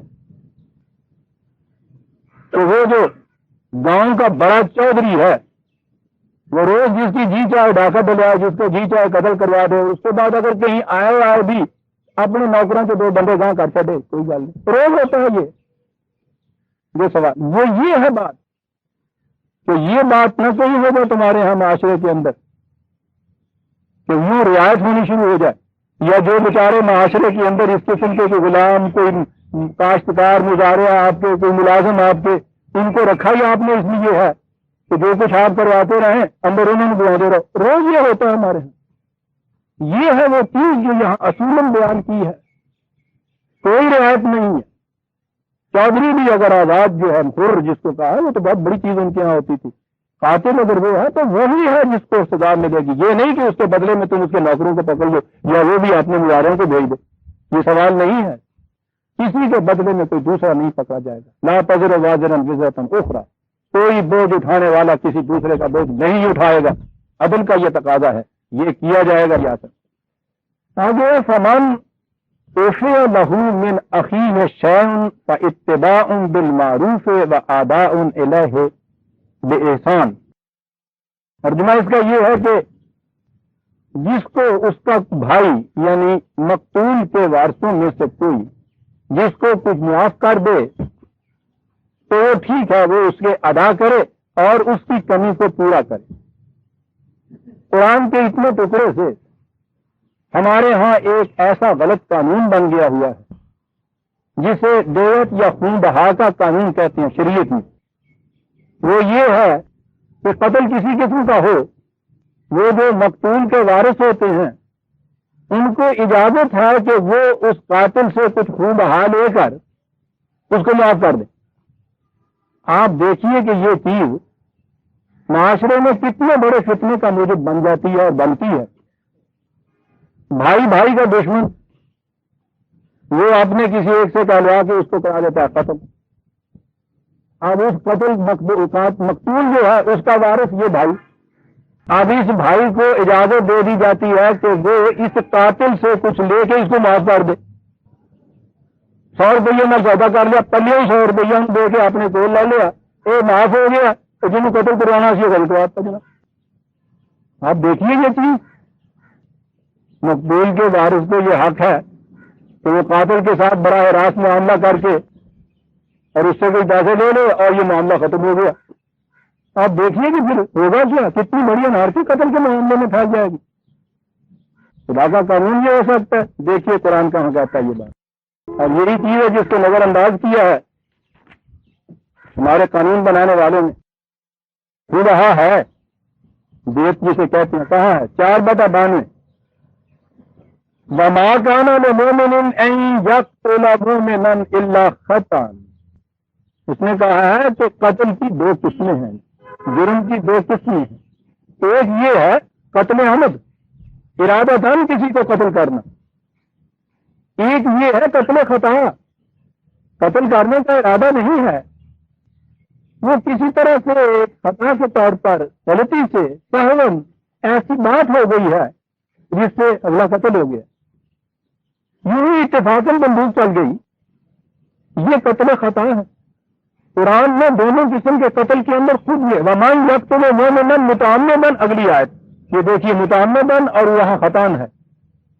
یہ جو خون بہا ہے، دیت ہے جس میں اس کو اجازت دی جاتی ہے وارث کو، وہ اس میں ہے فَتَحْرِيرُ رَقَبَةٍ مُؤْمِنَةٍ وَدِيَةٌ مُسَلَّمَةٌ إِلَىٰ أَهْلِهِ، کہ وہ ایک تو کسی غلام کو آزاد کرے اور یہ جو اس کے وارث ہیں ان کو خون بہا دے. یہ صرف قتل خطا میں ہے اجازت. اور یہی چیز ہے جہاں جس کو کہا قرآن نے ذالک تخفیف من ربکم ورحمہ. ٹھیک ہے قتل تو ہے یہ، لیکن جب یہ خطا کی چیز ہے، دانستہ نہیں، بالارادہ نہیں، تو اس کی سزا کے اندر بھی عدل کا تقاضا ہے کہ تخفیف کی جائے. کیا بات ہے اس تخفیف، یہ صرف اس میں ہے، یاد رکھیے. اور وہ جو قتل عمد ہے بالارادہ ہے، اس میں مقتول کے وارثوں کو اس کی اجازت نہیں ہے کہ وہ خود اس کو فیصلہ کر کے خون بہا یا دیت لینے، بالکل نہیں. وہ اسٹیٹ ورسز ہے، کراؤن کا کیس ہے، معاشرے کا مجرم ہے، وہ مملکت کا مجرم ہے، وہ اس میں خون بہا اور دیت کی کوئی اجازت نہیں ہے قرآن کی روح. وہاں موت کی سزا موت ہے. یہ اور بات ہے کہ کچھ ایکسٹینویٹنگ سرکمسٹانسز ہوں، یعنی اس قسم کے کچھ حالات ہیں جس میں سزا میں کمی کی جا سکتی، یہ تو عدالت کی ثوابدید کے اوپر ہے. مقتول کے وارثوں کو اس کے اندر یہ حق نہیں ہے کہ وہ جی چاہے تو اس کو معاف کر دے اور پیسے لے لیں میرے پاس. اس میں جس قدر فساد کا امکان ہو سکتا ہے وہ روز ہمارے سامنے اس قسم کے قتل ہوتے ہیں.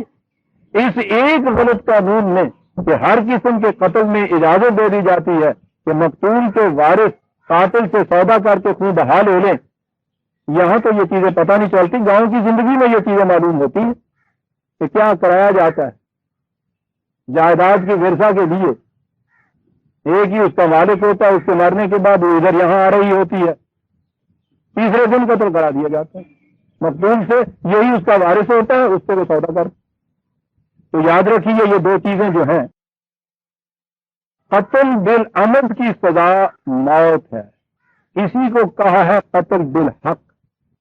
قانون کے عدل کے تقاضے کے مطابق کسی کی جان لے لینا. اور یہ جو ہے دیت جس میں یہ کہا ہے کہ یہ جو مقتول کا وارث ہے یہ اس میں سے کچھ چھوڑ سکتا ہے، یہاں دیکھیے اس چیز کو یہ نظر انداز کیا. فَمَنْ عُفِيَ لَهُ مِنْ أَخِيهِ شَيْءٌ، وہ جرم قتل معاف نہیں کر سکتا. شے کا تو لفظ یہ بات ہے کہ کوئی چیز ایسی ہے جو یوں دی جاتی ہے کہ جس میں سے کچھ وہ معاف کر سکتا ہے. عدالت نے بھی یہ کہہ دیا کہ اچھا اس کی دیت جو ہے 1000 روپیہ بنتی ہے، تو کہتا ہے کہ جی میں آدھا چھوڑتا ہوں. لیکن یہ صرف قتل خطا میں ہے عزیزان من.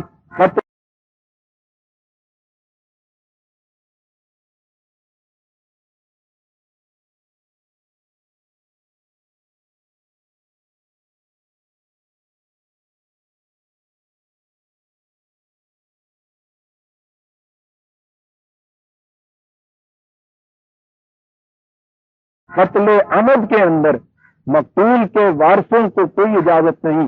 وہ معاشرے کا جرم ہے، معاشرے کا وہ ملزم ہے، معاشرہ اس کی سزا دیتا ہے، کیونکہ معاشرہ پہ فرض قرار دے دیا گیا ہے قصاص. سورہ بقرہ کی آیت 178 تک آئے. 2 منٹ میں اگلی بھی بات کر دوں، بات ختم ہو جائے. وَلَكُمْ فِي الْقِصَاصِ حَيَاةٌ يَا أُولِي الْأَلْبَابِ. بات تو یہ تھی، یاد رکھو قتل کے جرم میں اس طرح سے قتل عمد میں یا قتل خطا میں ملزم کو جو مجرم قرار پا جائے اس کو جرم کی سزا دینا، اے صاحبان عقل و بصیرت، یہ تمہارے لیے زندگی کا سامان ہے. جس معاشرے میں فی الواقع مجرم کو سزا مل جاتی ہو تو زندہ رہنے والے جو ہیں ان کو زندگی مل جاتی ہے. کیا الفاظ ہیں قرآن کے. جسے تم یوں کہتے ہو کہ صاحب ایک کی جان لے لی، ایک فرد کی تو جان لی، پورے معاشرے کو اس جان لینے میں زندگی عطا کر دی. وَلَكُمْ فِي الْقِصَاصِ حَيَاةٌ يَا أُولِي الْأَلْبَابِ لَعَلَّكُمْ تَتَّقُونَ، تاکہ تم اس کے بعد نگہداشت کرو قوانین کی. یوں حیات ملتی ہے قصاص کے اندر. 179 کے اوپر ہم آگے برادران عزیز. اگلی آیت میں یہ آئے گا حفاظت مال کیا چیز ہوتی ہے.